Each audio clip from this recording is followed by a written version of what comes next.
Hi guys, டே எப்படி போச்சுன்னு பார்க்கலாமா? நாளைக்கு நேஷ்னல் சயின்ஸ் டே. அதுக்காக எங்களுக்கு இன்றைக்கி அட்வான்ஸாக வந்துட்டு சயின்ஸ் எக்ஸிபிஷன் வச்சுருந்தாங்க.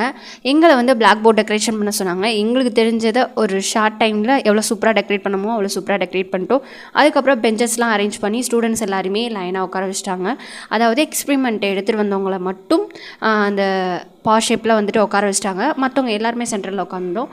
வெல்கம் பண்ணுறதுக்காக கல்கண்டு இதெல்லாம் ரெடியாக வச்சுருந்தோம். அப்போ தான் ஒரு பொண்ணு வந்து ரொம்ப ஃபாஸ்ட்டாக வரைஞ்சிட்டு இருந்தா. ஓகே, அவளுக்கு ஹெல்ப் பண்ணலான்னு சொல்லிட்டு ஹெல்ப் பண்ணிட்டு அதுக்கப்புறம் சூப்பராகவே ஸ்டார்ட் ஆகிடுச்சு. சீஃப் கெஸ்ட்டும் வந்து நல்லாவே ப்ரோக்ராம் போயிட்டு இருந்தது.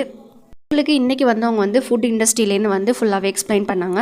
நிறைய ஜாப் ஆஃபர் இருக்குன்னு எங்களுக்கு சொன்னாங்க. ரொம்ப யூஸ்ஃபுல்லாகவே இருந்தது. அதுக்கப்புறம் எங்களுக்கு வந்து ஆல்ரெடி ஹெர்பல் எக்ஸ்போன்னு ஒன்று நடத்துகிறோம். அதோட சர்டிஃபிகேட்டை வந்துட்டு இன்றைக்கி இஷ்யூ பண்ணாங்க. அப்புறம் என்ட்ரன்ஸ்லேயே ஒரு கோலம் போட்டிருந்தாங்க. இதை மார்னிங்கே எடுக்கணும்னு நினச்சேன், பட் வரும்போது தான் எடுத்தேன். அதுக்கப்புறம் கெமிஸ்ட்ரி டிபார்ட்மெண்ட்டில் ஒரு வைவா. இன்றைக்கி போய் சாப்பிட்டுட்டு அப்படியே ஹாஸ்டல் வந்துட்டோம். எங்களுக்கு இந்த டே இப்படி தான் போச்சு. பிடிச்சிருந்தால் லைக் பண்ணுங்கள், கமெண்ட் பண்ணுங்கள், சப்ஸ்கிரைப் பண்ணிக்கோங்க.